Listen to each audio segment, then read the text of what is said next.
3 corrupt ترین حکومتوں کے بعد علی کے پاس حکومت آئی.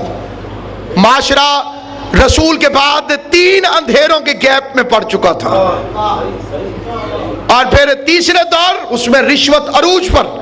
اور اب آ گیا ایک ایسا انسان, پہلا آرڈر امیر المومنین کا, پہلا جو سرکاری طور پر امیر المومنین نے پہلا حکم جاری کیا ظاہری سرکاری طور پر, وہ یہ تھا کہ میں معاویہ کو معزول کرتا ہوں, جسے ایک پوری سازش کے تحت شام کے سیاہ و سفید کا مالک بنایا گیا تھا, کیونکہ اسے گورنر بنانے والا مسلمانوں کا دوسرا خلیفہ اچھی طرح سے جانتا تھا کہ یہ اہل بیت سے ٹکر لینے میں کسی قسم کی کوئی رعایت نہیں کرتا, اور اسے اسلام سے انتقام بھی لینا تھا, اسلام سے انتقام دونوں طرف سے. تب اسے سیاہ و سفید کا مالک بنا دیا گیا. 20 سال تک اس نے 1 روپیہ ٹیکس کا سرکاری حکومت کو نہیں بھیجا, مرکزی حکومت کو نہیں بھیجا. دوسرے دور خلافت میں مانگا نہیں گیا. تیسرے دور خلافت میں وہ اپنی حکومت سمجھتا تھا کہ بنی امیہ کی حکومت ہے, اور امیر المومنین کو وہ تسلیم نہیں کرتا تھا. تب اس دور کے اندر اس نے ایک پروپیگنڈا مہم چلائی جس کے متعلق کل میں نے اشارہ کیا تھا. قافلوں کو لوٹ لیتے نقاب پوش ڈاکو, اور جب لوٹ لیتے تو ان میں سے ایک خدا نخواستہ نقل کفر نباجت بڑھ کے مار کے کہتا میں ہوں ابو طالب کا بیٹا علی.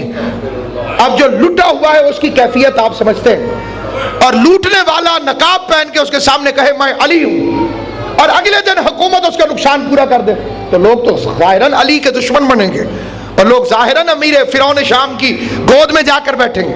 بچوں سے بکریاں چھین لینی اور ماؤں کو بچوں سے جدا کر دینا اور کہنا کہ یہ سب علی کر کے گئے, اور پھر ایسے ایسے جلسے منعقد کرنا, اور براہ راست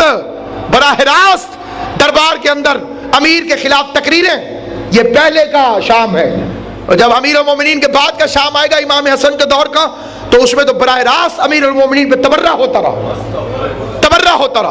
اور یہی وہ فکرہ ہے کہ ایک بزرگ نے لکھا کہ اللہ حضرت عمر بن عبدالعزیز پر رحمت کرے, اس نے علی پہ تبرہ بند کرایا. میں نے کہا یہ آپ کا عین انصاف ہے, لیکن آپ تھوڑا سا انصاف اور کر لیں کہ عمر بن عبدالعزیز پہ اللہ رحمت کرے, اس نے علی پہ تبرہ بند کرایا, اور اللہ اس پر لعنت کرے جس نے علی پر جمعے کے خطبے میں تبرہ شروع کرایا. جب بند کرانے والا رحمت کا حقدار ہو سکتا ہے تو شروع کرانے والا لعنت کا حقدار کیوں نہیں ہو سکتا؟ تو اب سامعین گرامی قدر, ایک بیٹے کے سامنے اس کے باپ کو گالیاں دی جا رہی ہیں, لیکن حلم تدبر. شامی آیا, گالیاں نکالنا شروع کر دی. ہمارے جیسا مومن ساتھ بیٹھا ہوتا تو اٹھ کے لڑتا, لوگ اٹھے, امام حسن نے روک دیا. وہ گالیاں نکالتا رہا, کیونکہ شامیوں کے ذہن پر لکھ دیا گیا تھا آل محمد کے خلاف.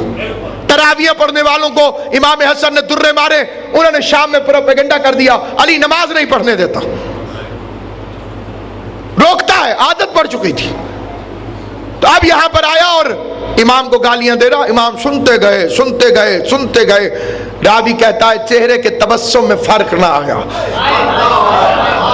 اور امام علیہ الصلوۃ والسلام مسلسل اس کی باتوں کو سنتے رہے, اور جب تھک گیا تو غلام سے کہا پانی پلاؤ اسے. غلام نے پانی پلایا, پھر تازہ دم ہو گیا. پھر فرمایا اب اسے بھوک لگی ہوگی, اسے کھانا کھلاؤ. کھانا کھلا دیا گیا. تو کہا کہ رات سونے کی کوئی جگہ ہے؟ چپ رہا. کہا میرا بستر دے دو اسے. سلا دیا, اور جب جانے لگا تو مولا نے گھوڑا دیا اور 1000 درہم زیادہ راہ. کہا خدا حافظ. تو وہ ایک مرتبہ گھوڑے پہ چڑھا, تھوڑی دیر گیا, اور پھر پتہ نہیں اس نے کیا سوچ کے گھوڑا موڑ لیا, اور گھوڑے سے اترا نہیں, گرا. اور امام حسن کے قدموں میں آیت پڑھ رہا تھا اللہ عالم حیث یجعل رسالتا. واقعی اللہ بہتر جانتا تھا کہ وہ رسالت کو کس خاندان میں رکھے.